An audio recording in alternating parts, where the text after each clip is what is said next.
Le fameux pantalon noir, c'est l'item que tu m'as parlé le plus quand tu t'es inscrite. Je ne sais pas comment j'ai eu de demandes, là, mais j'en ai eu vraiment beaucoup. Mais là, avant de parler de pantalon, là, je ne pouvais pas m'empêcher de te parler de longueur. Là, c'est la grande inquiétude ces temps-ci. Les pantalons ont réélargi. Et là, on se pose la question, c'est quoi la longueur? Puis avec quel genre de souliers je le porte? Alors, pas de panique. Aujourd'hui, je prends 5 minutes pour te parler brièvement de la fameuse longueur, parce que si tu privilégies un pantalon noir plus court, il faut que tu aies la bonne longueur, bien évidemment. L'image du centre, c'est à ne pas faire. Et les deux images en extrémité, ça fonctionne. Donc, il n'y a pas vraiment d'entre-deux, OK? C'est à peu près ça, grosso modo, que je veux dire. Complètement à droite, donc le pantalon ample et qui touche presque le sol avec la chaussure. Fait que si tu veux un pantalon long et si ton ourlet est large, et là, entends-moi bien, c'est pour les ourlets larges. Si tu portes des pantalons étroits, tu as un ourlet étroit, cette règle-ci ne s'applique pas. Donc, je parle de pantalon plus large avec un ourlet. L'ourlet, c'est le bas du pantalon plus large. Donc, lui, il est capable d'embarquer par-dessus ta chaussure et d'aller frôler le sol. Quand je dis frôler le sol, ça ne veut pas dire qu'il touche au sol, bien évidemment. On veut qu'il y ait environ 1 centimètre d'espace entre le sol et l'ourlet de ton pantalon avec la chaussure avec laquelle tu le portes. Donc, oui, effectivement, tu ne pourras pas changer d'auteur de talon.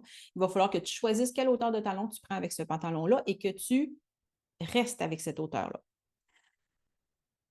Dans le centre, ça ne fonctionne juste pas. Tu sais, l'expression là, qui dit avoir de l'eau dans la cave, là, ben, c'est exactement ça. Ce n'est pas pour les pantalons étroits, ce n'est pas pour les pantalons skinny, c'est vraiment pour les pantalons plus larges. Donc, ça ne fonctionne pas. Tu es à peu près à 6 pouces du sol. Ça ne fonctionne pas. Donc, si tu veux porter tes pantalons plus courts et ce sont des pantalons larges, tu vas en haut de la cheville. Allez, on monte. Haut de la cheville. On ne monte pas le mollet, mais on dégage la cheville. Donc, c'est comme ça que tu vas porter ton pantalon. Parce que là, il y a plein de pantalons noirs de cette longueur-là.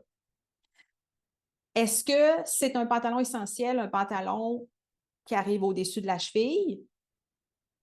C'est limite. Ça va vraiment dépendre de ta personnalité vestimentaire et quel type de chaussures tu as dans ta garde-robe. J'y arrive là, pour les types de chaussures. Mais tu sais, dans un essentiel, moi, j'ai envie de te dire, privilégie pleine longueur. Pour l'automne, ça peut être intéressant d'avoir un pantalon comme ça. Peut-être que ton pantalon court pourrait être ton deuxième pantalon noir. Mais si tu es une fille qui fonctionne avec une garde-robe capsule, 40 items, ben c'est sûr que je ne te dirais pas, vas-y avec un pantalon noir qui arrive en haut de la cheville, parce que on n'est plus dans la polyvalence. Et c'est l'idée de l'essentiel, c'est qu'il soit polyvalent dans à peu près toutes circonstances, ou presque. Donc, ça peut être un deuxième pantalon noir. C'est correct d'avoir un deuxième pantalon noir, puis c'est correct. Mais c'est surtout correct d'avoir un pantalon noir qui est différent de ton premier. Alors, deuxième diapositive. Ah, OK, je pensais que c'était. Excuse-moi. Non, elle s'en vient, mais je veux quand même terminer ma largeur d'ourlet et la longueur. Donc, complètement à gauche, tu as un pantalon étroit. Tu ne peux pas, à un moment donné, le descendre jusqu'au sol parce qu'il va coter sur le dessus de ton pied. Fait que ça, tu le descends le plus long possible, puis tu arrêtes quand il arrête. Mais ce qui est correct parce que c'est un pantalon étroit. Les pantalons étroits, ils peuvent être plus courts. Si tu regardes le jeans, on est dans un pantalon droit, étroit entre les deux, un peu plus relax. Il accote un petit peu sur le dessus de la chaussure. C'est un pantalon qui ne peut pas descendre jusqu'en bas, impossible. Il accote sur le dessus du pied et il casse environ une fois. Je ne sais pas si tu vois mon curseur, mais ici, il y a une cassure de pantalon. Puis là, ici, tout dépendamment de l'angle, il y a une cassure. Donc, quand tu as un pantalon un petit peu plus relax, il peut casser, c'est comme ça que je l'appelle, une fois devant ton tibia. Mais pas 3, 4 puis 5 fois. Ça, c'est ton pantalon, il est trop long. Donc, on veut qu'il casse un peu ou pas, donc devant ton tibia. Si tu regardes le pantalon du centre, on est dans un pantalon droit. Est-ce qu'on est dans le ample? Pas tout à fait, un petit peu large. Fait que là, tu peux le descendre le plus long possible. Tu le vois très bien qu'il casse une fois en avant. Donc, tu le descends le plus long possible, puis maximum une fois cassé en avant. Qu'est-ce qu'on met dans les pieds? Parce que là, il va se mettre à faire froid. Fait que là, ta petite sandale, ça ne marchera plus. Puis ton escarpin, ça ne marchera plus bientôt non plus. Bien, si tu optes pour le pantalon plus court, ben, ça prend un bottillon ou une botte quand il va se mettre à faire froid.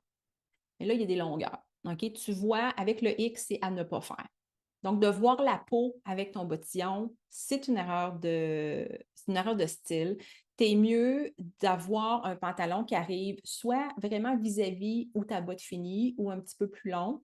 Donc, ta botte, ça peut être un bottillon ou ça peut être une botte qui monte au genou, tout dépendamment de l'espace que tu as en dessous de ton pantalon. Donc, c'est comme ça que tu vas porter ton pantalon plus ample et plus court. Donc, ça va te le prendre, ton bottillon. J'ai une cliente qui m'a posé une question par rapport à ça. Elle me disait, est-ce que je peux porter, ben, ça se demandait si elle portait avec un bottillon ou une chaussure. Puis elle comprend que si tu portes un soulier avec ce type de pantalon-là, il n'y a pas de chaussettes, là. Ça, j'espère que j'ai pas besoin c'est ça, il n'y a pas de chaussettes. Si tu mets un soulier avec un pantalon écourté, il n'y a pas de chaussettes. OK, s'il vous plaît. Le guide Colin Bonilon le précise. Donc, tu dois être nu-pied dans ta chaussure. Alors, bientôt, ben, peut-être octobre, tu vas être capable de le faire, mais rendu en novembre, c'est fini. Donc, si tu mets une chaussure, un escarpin, un loafer, pas de chaussettes dans la chaussure si le pantalon est écourté comme ça.